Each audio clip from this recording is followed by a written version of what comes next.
JoJo's Bizarre Adventure from Phantom Blood to Stone Ocean ranked worst to best. So at 6th place we have Phantom Blood.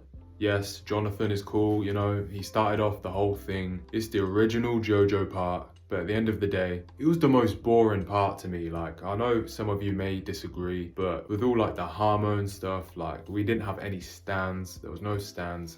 It was boring. Like, I got through it. It was somewhat interesting. Dio's a really good villain. He's really evil and charismatic, and Jonathan is a great protagonist. But at the end of the day, everything around them two was just boring, or at least the most boring, you know. It gets more interesting when part 2 comes around, and from then on. So unfortunately, Phantom Blood has to be last, and that's number 6. So number 5, and second to last, and I know people are not going to agree with this, but it is what it is. Diamond is Unbreakable, Josuke. Josuke's part 4, I think. It felt sort of like irrelevant to the rest of the parts. You know, it seems like a side story, like a spin-off that happened mid-show, I guess. I don't know, I enjoyed it. It was about a murderer in like a small town. Like, how do you go from Stardust Crusaders, which is like damn near global, right? It's basically global, to this little contained story in a small town. I know that was the focus. It was meant to be a smaller story. But at the end of the day, I'm like, come on, let's get back to the main story. I enjoyed it. I like the art style. I mean, JoJo's has great, some of the best intros and outro music. And that was also great in Diamond is Unbreakable. But, you know, it was a good contained story, but I just liked the main story to be focused on. It just felt like a side plot, you know, a side story. I still liked it. It was very enjoyable. I enjoy every part of JoJo's. But if I have to rank them,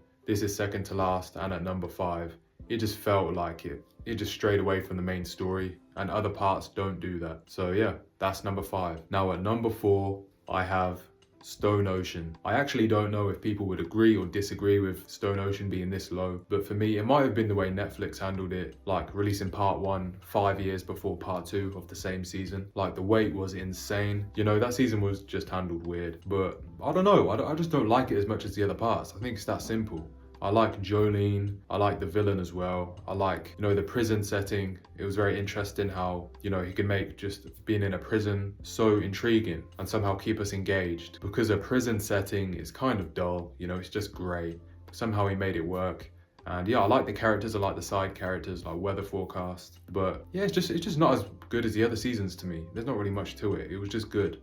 I enjoyed it. And the final battle was actually really cool. I like how creative it is, but the ending kind of like rubbed me the wrong way. Like, I don't like how everything that happened in Stone Ocean was kind of erased, and they kind of lost in a way. The universe like resets or something, and now of course the next part, when that gets animated, is another universe. I don't like that shit.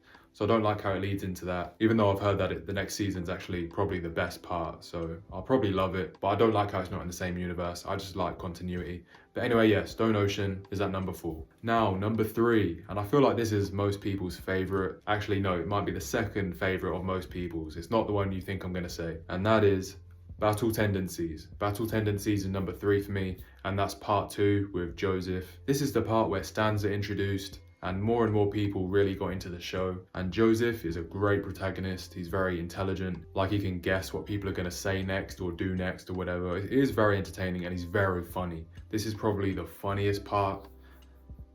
I would say it's the funniest part out of all of them, which of course will naturally make it one of the most entertaining parts. I don't know at this point. At this point, they're all just really good. Like, these 3 parts are awesome. But part 2 with Joseph, as funny as it is, as intelligent as the writing is, it's just not as good as number 2 and 1. That's really it. So yeah, there's not really much to this. Battle Tendencies has great intros and outros as well. Like, it probably has the best intros, actually, this part, which makes it even better for me, because the intros can make a whole show. If you watch anime, the intros can get you hyped for whatever's gonna happen in that episode, and every episode after that. And all the intros in this part are so fire. I think there's like 2. But yeah, this was the part where JoJo's really created its identity. So Battle Tendencies has to be in the top 3 in my opinion. I just really enjoyed it. But that's about it. We're gonna move on to number 2, which is Golden Wind, and that's part 5 with Giorno. This part felt the most like Stardust Crusaders, which of course now you know is number 1. And what makes Golden Wind so great in my opinion, it's like the writer, he's confident in what he's doing, he knows it works, and he just knows what he wants to write now.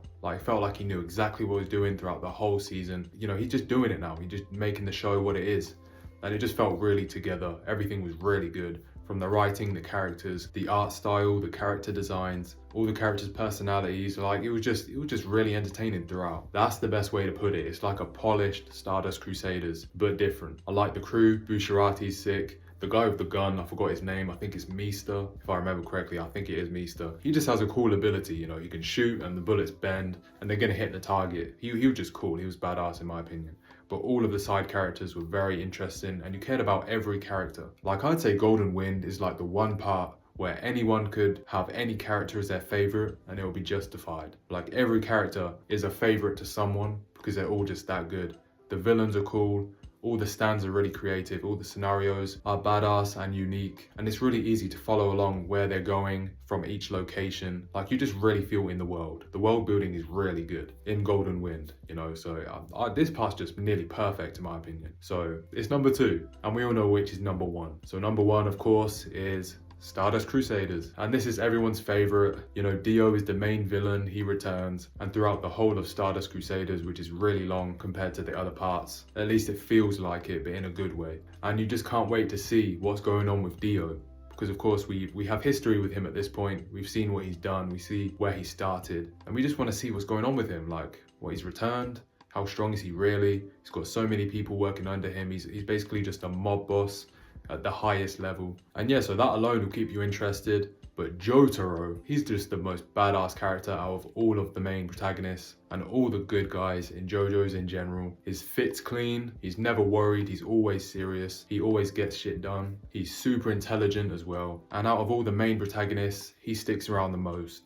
So we're naturally going to be more attached to him as a character because we've been through more with him than any of the others. But then we have Joseph, who's older now and he's Jotaro's grandpa and he's still funny. And of course we still really like him from the previous part where we watch what he does when he's younger. And yeah, we love Joseph as a character as well. So we have Jotaro and Joseph. It's already goated. We have Dio as well. And then we have Polnareff, Avdol, and the ginger guy with the green fit. I forgot his name, but he's goated too. He had a great ending. I mean, the entire main squad just had an amazing dynamic. And they go around the world and it really feels significant. Like these guys, this small group has to save the world and they're the only ones who can do it. And they're facing a different villain like every episode. They go through a lot together. So you just get attached to every character much more than you do in any other part. And yeah, part 3 is really when JoJo's became a goated anime and a must watch. I mean, what else can I say? Part 3 is the best and lands at number 1. So to end the video and go back through the list, at number 6 we have Phantom Blood. At number 5 we have Diamond is Unbreakable. At number 4 we have Stone Ocean. At number 3 we have Battle Tendencies. At number 2 we have Golden Wind. And at number 1, Stardust Crusaders. Let me know how you feel down below. Am I wrong? Let me know your list and why. Why do you agree with me? Why do you disagree? Just let me know. But this is my list and I think it's pretty valid.